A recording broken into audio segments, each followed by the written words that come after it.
Physique 1901, chapitre 7, Travail et énergie cinétique. D'abord, un peu de théorie. Alors, la première équation d'importance dans ce chapitre, c'est celle du travail. Alors, lorsqu'on demande de calculer le travail effectué par une force, la formule générale est simplement le produit scalaire entre la force et le déplacement, qui sont deux vecteurs. Mais on peut réécrire cette équation comme le produit entre la norme de la force et le déplacement, multiplié par le cosinus de l'angle entre les deux. Pour deux forces particulières, on va avoir une équation du travail plus spécifique. Donc, par exemple, pour la force gravitationnelle, on peut calculer le travail à l'aide de l'équation moins mg fois y final moins y initial qui correspondent respectivement à la hauteur finale moins la hauteur initiale. Pour la force du ressort aussi, on a une équation du travail spécifique.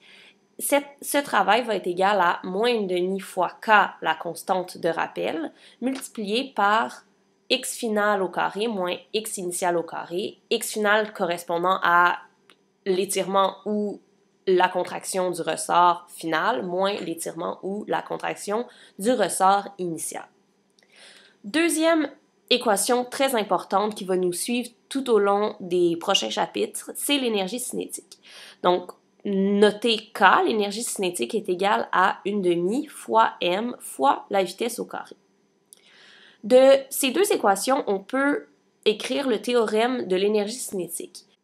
Donc, la somme des travaux effectués sur un même objet est égale à la variation d'énergie cinétique de cet objet, c'est-à-dire, d'une certaine façon, à la variation de vitesse de cet objet.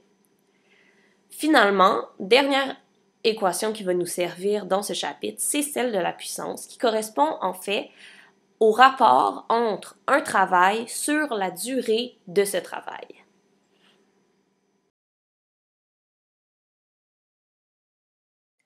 Passons maintenant à la pratique. Alors, le problème est le suivant. Un singe tire une caisse de banane à l'aide d'une corde qui fait un angle de 60 degrés avec le plan sur lequel se trouve la banane. Il tire cette caisse à l'aide d'une force de 20 newtons. Il va tirer la caisse sur une distance de 10 mètres.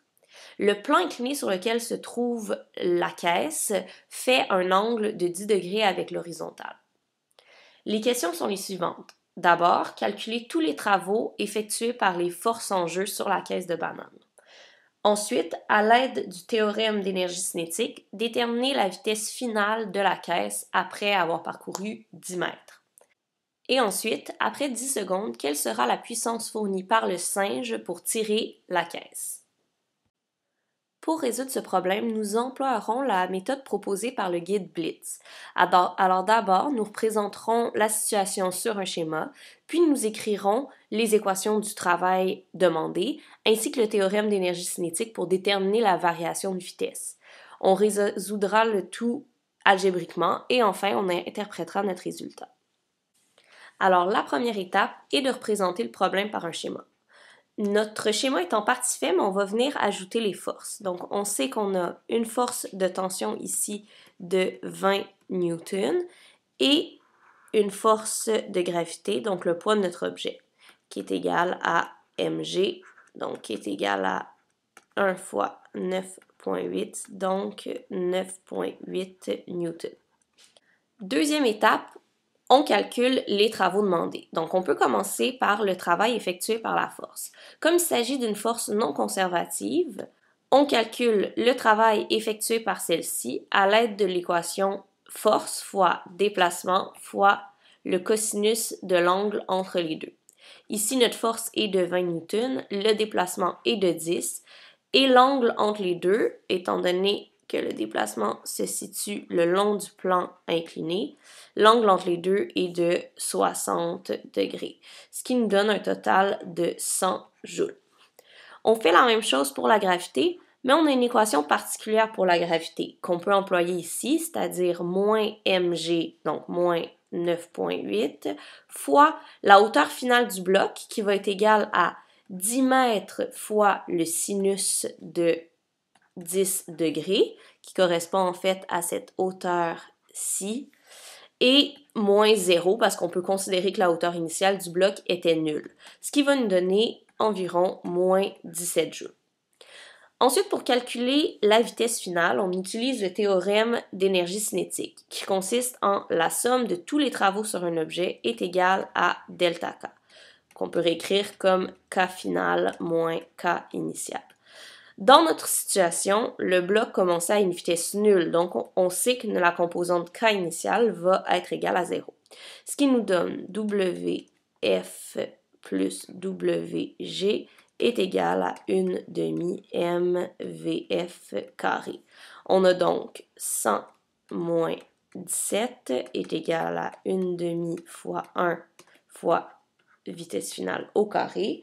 Ce qui nous donne, si on isole vitesse finale au carré, 166. Et donc, en prenant la racine positive pour avoir la norme de la vitesse, ça nous donne environ 12,9 mètres par seconde.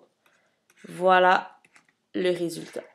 Dernière question, on nous demande la puissance fournie par le singe après un effort qui a duré 10 secondes. La puissance, on sait que c'est égal à un travail divisé par la durée de ce travail. Dans notre cas, le travail fait par le singe, c'est la force de tension, donc c'est 100 joules divisé par sur une durée de 10 secondes, donc divisé par 10, ça nous donne 10 watts. Donc, la puissance sur 10 secondes fournie par le singe est de 10 watts. Alors, c'est tout pour cette vidéo. Merci.